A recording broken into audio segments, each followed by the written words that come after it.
Andrew from SACS, and welcome to video number 1 in our 8-video sequence on psychosocial risk. The reason we put this together is a couple of main reasons. Reason number 1 is that legislation across Australia is now placing a greater emphasis on psychosocial risk, and it's an expectation of organisations that they will manage psychosocial risk. But also we're approached all the time by ethical organisations who seek to manage psychosocial risk appropriately for reasons of well-being of their employees. So let's look at the topics that we'll cover in this sequence. In this video, dealing with the issue of psychosocial damage and its causes, and then we move on to a range of topics associated with the nature of psychosocial risk and how to address it. But to commence with this particular one, this is all about psychosocial damage. And what do we mean by psychosocial damage? Well, often it relates to things like anxiety, which is, in the Australian workforce at least, the single most predominant psychological distress in that workforce, depression, post-traumatic stress disorder, and other forms of trauma, and other psychological damage triggered by the experience of stress. And that can be very various. I mean, we've seen where things like stressful experiences have triggered things like obsessive compulsive disorders. So psychosocial damage can be extremely various. But first, let's talk about the term psychosocial. Where does it come from? Well, it seems that it was used first in the late 1800s or the early 1900s. And what we're talking about, the psycho bit, is all about what goes on between the ears. So psycho component could be personality. And we know, for instance, I will say later on in this sequence of videos, that things like resilience are partially dependent on genetic factors. But then the social bit is the interactions that you have in your workplace. So psychosocial well-being comes from recruiting people who are apt to do the job that they have been recruited to do. In other words, they're psychologically equipped and prepared to do that, including trained appropriately, and then they experience appropriate interactions in their workplace. Now, a figure that's often quoted in recent research is that to have high levels of engagement at work, or satisfactory levels of engagement, you have to experience about 1 negative experience for about 6 positive experiences. The positive-negative balance is very important. Psychosocial well-being happens when you have an appropriate number of positive experiences against an acceptable or digestible, if you want to put it that way, number of negative experiences. Negative experiences are far more powerful psychologically than positive experiences, so they have to be outweighed by the sheer number of the positive experiences. Let's talk about stress. Stress comes in 2 forms, acute or chronic. So acute stress is where something happens to make you stressed. But if stress continues for long enough, it can become chronic. In other words, it will kind of rewrite your nervous system to the point where it becomes enduring.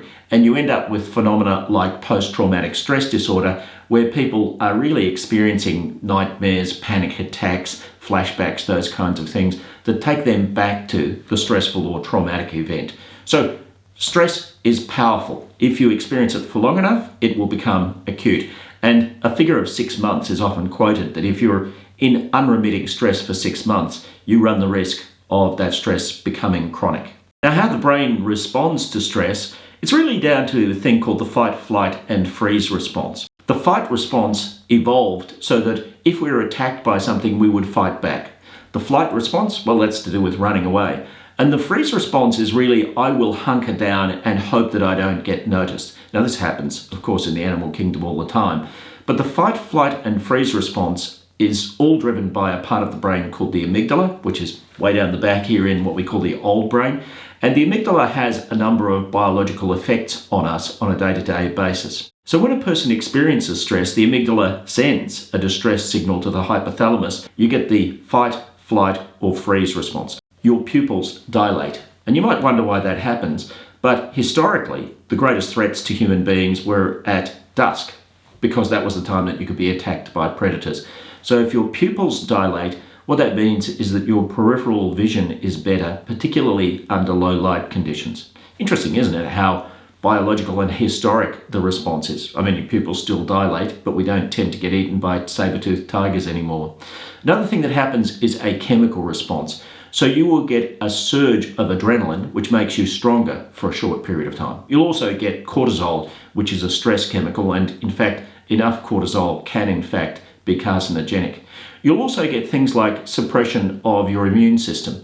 And you might wonder why, but it's all to do with the short-termism of the response. In other words, if I have to fight a saber-toothed tiger, who cares about getting a cold? Well, in fact, who cares about getting cholera? My needs are much more short-term. And that's why when people are stressed for a long time, they will become ill because their immune system has been suppressed, and so they're more prey to the types of virus and bacteria that are going around at that particular time. When under stress, we also know that our brains are less productive and have less capacity to think creatively.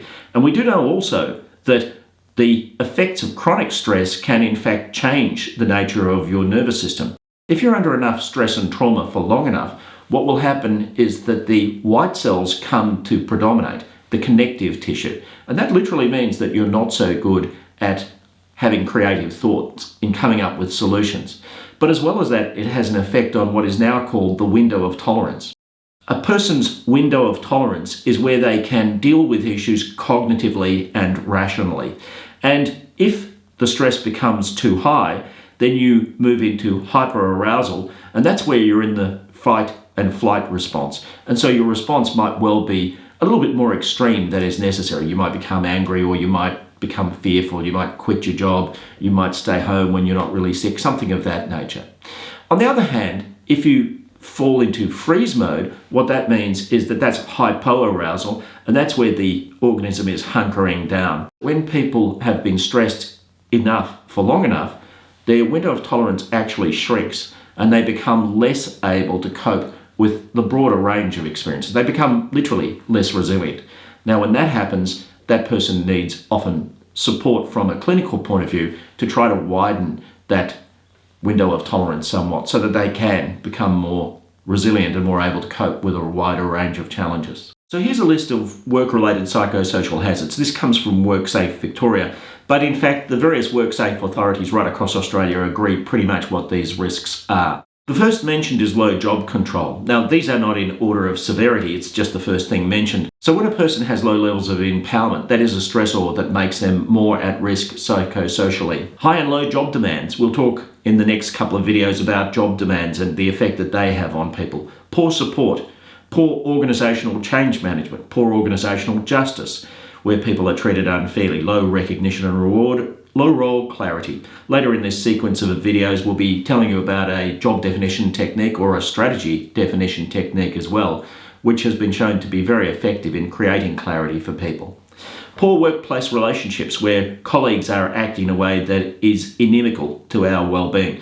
Poor environmental conditions, so that's the facilities that we're working in. Remote and isolated work. Well, we know that more people are working remotely now than has been the case ever before across the world. I mean, the proportion post-COVID of people who've remained working from home is way higher than it was pre-COVID. And for many people, that's a blessing. But for some people, it's a stressor. Violent or traumatic events. These are all work stressors. Now, work stressors, in effect, come in two types. Good stressors and bad stressors. Now, what do I mean by good stressors? Good stressors are stressors that cause us to be appropriately challenged at work. If you've ever been in a job where you simply don't have enough challenge, you'll know that that's not good for you. That, strangely, having not enough stress is a stressor. For most people, in most circumstances, increasing workload causes an increase in well-being. Of course, there are people who are overworked and for whom the extra bit of work will be the straw that breaks the camel's back. We totally understand that. But if you take thousands of people who've increased their workload, in general, there's an increase. That's why it's a good stressor in their well-being. Pressure of processing lots of information. So that's an intellectual challenge. And for most people, that's a good thing. That increases their levels of well-being. And pressure of problem solving. Similarly, an intellectual challenge. Working stuff out. And that's why computer games are so popular, because in general, they're problem solving and the human brain loves to problem solve. So those are positive stressors.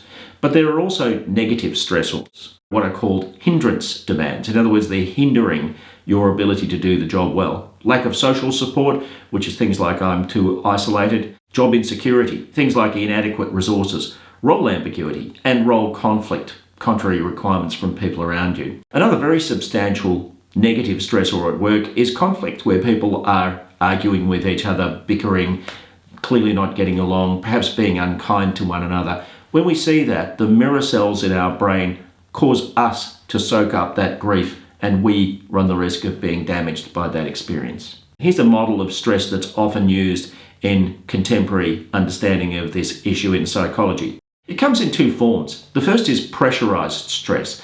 That's where I feel that things are mounting up on me. That's where I think, well, maybe I've got too much to do, or maybe I've got too many issues to deal with, or maybe the complexity of what I'm dealing with is just inappropriate and it's starting to get on top of me. That's pressurized stress. The second is distress. And psychological distress is where you're being caused by the circumstances to become anxious or angry or depressed. And those negative old brain emotions, those amygdala type of emotions, certainly can cause you to be damaged if you experience them for long enough. So the next video in the sequence will be about post-traumatic growth, because stress is not all bad. It can actually improve you. So join us for the next video to see how.